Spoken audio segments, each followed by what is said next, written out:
Hello, नमस्ते, नमस्कार, सुप्रभात। आप सबों का टॉपर क्लासेस के इस डिजिटल प्लेटफॉर्म पे हार्दिक स्वागत है। तो दोस्तों, जो हम इससे पहले वाले वीडियो में क्लास 10th का जो इकोनॉमिक्स यानी अर्थशास्त्र था उसका कुछ क्वेश्चन किए थे, आज उससे वहीं से आगे हम लोग क्या करेंगे, कंटिन्यू करेंगे। ठीक है, तो यहाँ से मतलब आगे क्या कर रहे हैं हम, इसका कुछ जो क्वेश्चन है आगे हम इससे पहले वाले वीडियो में करवा चुके हैं और यहाँ से हम लोग क्या करेंगे, आगे कंटिन्यू करेंगे। उससे पहले आप लोगों से जो भी लोग इस चैनल पे नए हैं वो क्या करें, चैनल को सब्सक्राइब करें तथा अपने दोस्तों के साथ हर जगह जहां हो सके वहां आप इसको शेयर कर दे ताकि इसका लाभ सभी लोगों तक पहुंच जाए। तो दोस्तों चलिए, हम लोग अब बात कर रहे हैं अर्थव्यवस्था के बारे में, बात कर चुके थे। अब अर्थव्यवस्था के कार्यों की बात करेंगे। अर्थव्यवस्था के कार्यों की बात करें कि अर्थव्यवस्था के कार्य क्या है। अर्थव्यवस्था के जो कार्य हैं वो अर्थव्यवस्था के कार्य क्या है, तो ध्यान दीजिए अर्थव्यवस्था के कार्य के बारे में। तो अर्थव्यवस्था के जो कार्य हैं, यानी अर्थव्यवस्था के क्या कार्य है, तो अर्थव्यवस्था के जो यहाँ पे दो कार्य दिया गया है, अर्थव्यवस्था के दो कार्य निम्नलिखित हैं। जैसे पहला क्या है, अर्थव्यवस्था के कार्य है कि लोगों की आवश्यकताओं की संतुष्टि के लिए, यानी लोगों की आवश्यकताओं की क्या संतुष्टि के लिए विभिन्न प्रकार की वस्तुएं एवं सेवाओं का उत्पादन करता है। यानी हमारी और आपकी आवश्यकताओं के लिए क्या होता है, जो यानी जो चीज की आवश्यकताएं होते हैं उस वस्तु का क्या किया जाता है, उत्पादन किया जाता है, निर्माण किया जाता है। यानी लोगों की आवश्यकता की संतुष्टि, यानी लोगों की इच्छाओं को संतुष्ट करने के लिए विभिन्न प्रकार के वस्तुओं का क्या किया जाता है, उत्पादन किया जाता है। दूसरा, लोगों को रोजगार के अवसर प्रदान करते हैं। लोगों के रोजगार के अवसर प्रदान करते हैं कैसे, आप समझिए, यह दोनों एक दूसरे के ऊपर निर्भर है। मान के चलिए कि लोगों की आवश्यकता जैसे जैसे बढ़ती है वैसे वैसे क्या होता है, लोगों का डिमांड बढ़ता है, वैसे वैसे सामान का क्या होता है, उत्पादन होता है। और सामान का जब उत्पादन होता है, उदाहरण के तौर पे समझिए, अभी ये डिजिटल पैनल है, आप जिस माध्यम से देख रहे हैं डिजिटल पैनल। इससे पहले आपको मान के चलिए जब डिजिटल पैनल नहीं था तो क्या था, ब्लैक बोर्ड था। क्या था, ब्लैक बोर्ड था।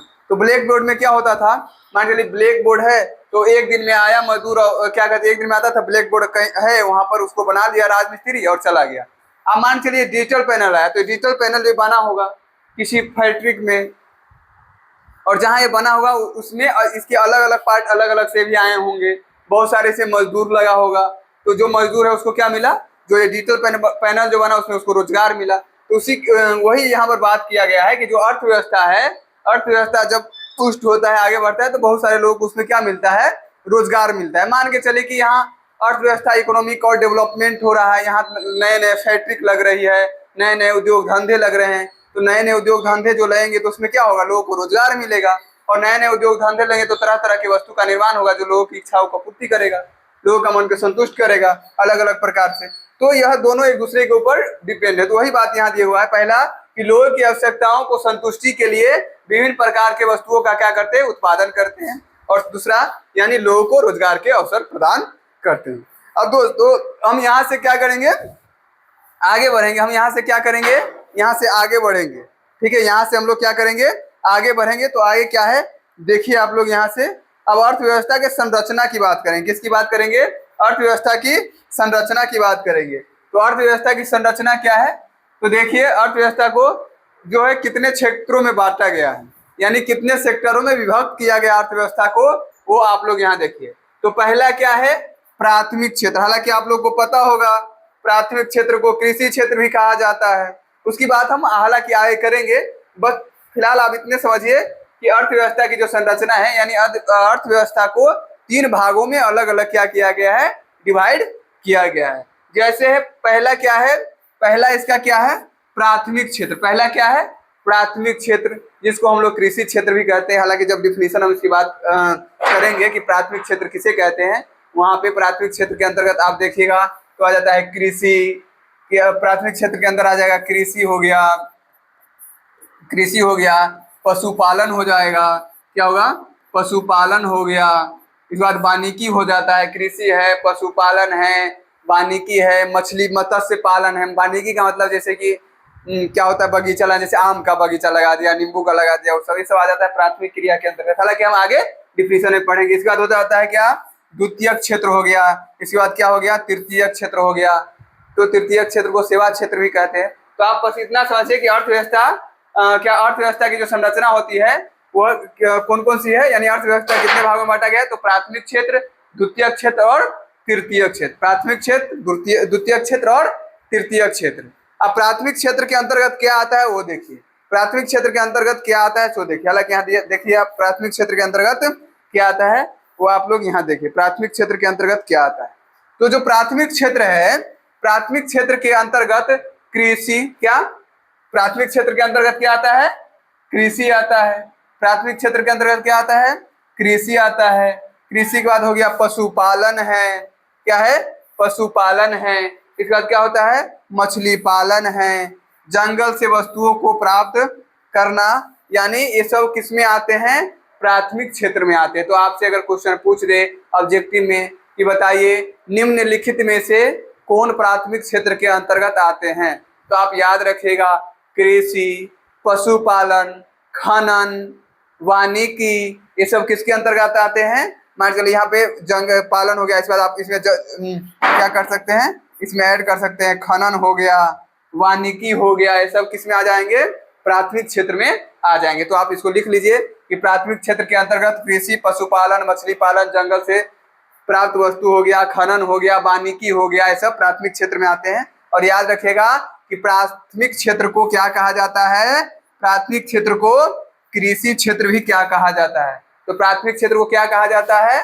प्राथमिक क्षेत्र को कृषि क्षेत्र भी कहा जाता है।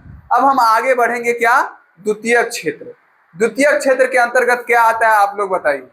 यानी जो द्वितीय क्षेत्र है, यानी ये द्वितीय जो क्षेत्र है, इसके अंतर्गत क्या क्या आता है? इसके अंतर्गत क्या क्या आता है आप लोग बताइए कमेंट करके कि द्वितीय क्षेत्र के अंतर्गत क्या क्या आता है।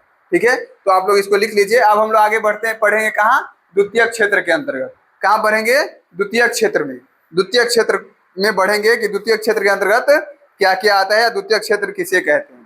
तो ध्यान दीजिए, यहाँ द्वितीय क्षेत्र के अंतर्गत क्या आता है। तो देखिए द्वितीय क्षेत्र के अंतर्गत जो है खनिज संपदा। द्वितीय क्षेत्र के अंदर क्या आता है? खनिज संपदा हो गया, व्यवसाय हो गया, निर्माण कार्य हो गया, जन उपयोगी सेवा हो गया, जैसे गैस और बिजली, ये सब जन उपयोगी सेवा के अंतर्गत आता है। जैसे एलपी गैस हो गया, क्या हो गया? गैस हो गया। इसके बाद क्या हो गया? बिजली हो गया। ये सब किसके अंतर्गत आता है? द्वितीय क्षेत्र के। तो याद रखिएगा द्वितीय क्षेत्र के अंतर्गत खनिज, आपको यहाँ याद रखना है कि द्वितीय क्षेत्र के अंतर्गत क्या क्या आता है। तो खनिज संपदा हो गया, व्यवसाय व्यापार हो गया, निर्माण कार्य हो गया, यानी निर्माण, विनिर्माण, और जैसे कि गैस, जल आपूर्ति, बिजली, ये सब किसके अंतर्गत आ जाएगा? द्वितीय क्षेत्र के अंतर्गत आ जाएगा। तो याद रखिएगा कि द्वितीय क्षेत्र के अंतर्गत क्या क्या आता है।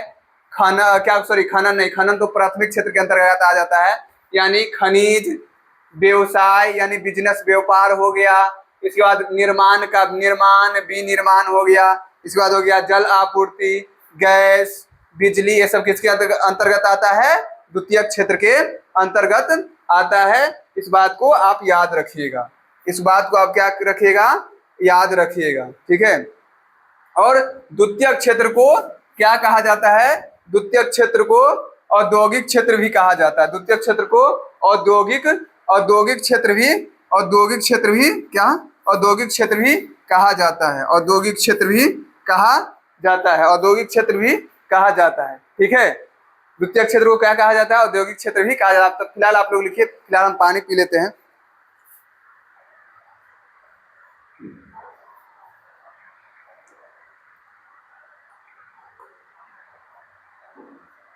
देखिए द्वितीय क्षेत्र को क्या? औद्योगिक क्षेत्र भी कहा जाता है। अब चलिए हम आगे बढ़ेंगे तृतीय क्षेत्र में। कहा हम लोग आगे बढ़ेंगे?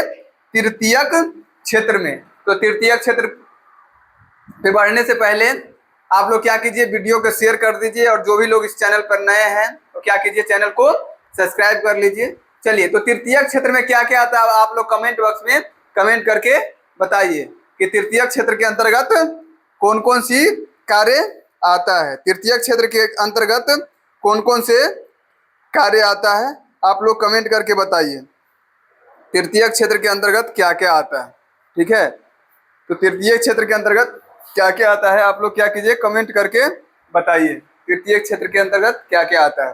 तो देखिए तृतीयक जो क्षेत्र होता है, तृतीयक क्षेत्र के अंतर्गत क्या आ जाएगा, तृतीयक क्षेत्र के अंतर्गत आ जाएगा, तृतीयक क्षेत्र के अंतर्गत क्या आ जाएगा, जो बैंक बैंक हो गया, बीमा यानी इंश्योरेंस हो गया, परिवहन की सुविधा हो गया, संचार हो गया, व्यापार हो गया, ये सारी क्रियाएं किसके अंतर्गत आते हैं, तृतीयक क्षेत्र के अंतर्गत। तो आपसे क्वेश्चन पूछा जाएगा कि बताइए तृतीयक क्षेत्र के अंतर्गत क्या क्या आते हैं, तो क्या क्या आएगा, याद रखिएगा, बैंक हो गया, बीमा हो गया, परिवहन हो गया, टेलीकम्युनिकेशन यानी संचार हो गया, व्यापार हो गया, इस सभी का जो एक सम्मिलित रूप होता है, यानी ये जितने भी हैं वो सब किसके अंतर्गत आते हैं, तृतीयक क्षेत्र के अंतर्गत आते हैं। और तृतीयक क्षेत्र को क्या कहते हैं, याद रखिएगा, जैसे प्राथमिक क्षेत्र को क्या कहते हैं, प्राथमिक क्षेत्र का अगर आपसे दूसरा नाम पूछा जाए कि बताइए प्राथमिक क्षेत्र का जो नाम है, प्राथमिक क्षेत्र को और किन नामों से जाना जाता है, बताइए कमेंट बॉक्स में। हाँ ठीक है क्या, हाँ कृषि क्षेत्र भी कहा जाता है। अच्छा चलिए, द्वितीय क्षेत्र को क्या कहा जाता है, अच्छा औद्योगिक क्षेत्र कहा जाता है। और तृतीय क्षेत्र को क्या कहा जाता है, यहाँ ध्यान दीजिए, सेवा क्षेत्र भी कहा जाता है। यानी कहने का तात्पर्य तृतीय क्षेत्र को हम लोग क्या कहते हैं, सेवा क्षेत्र भी कहते हैं। तो ठीक है, चलिए अब यहीं पर हम क्लास को रोक रहे हैं और फिर हम आपसे नेक्स्ट वीडियो में मिलेंगे। तब तक के लिए बाय बाय, जय हिंद जय भारत।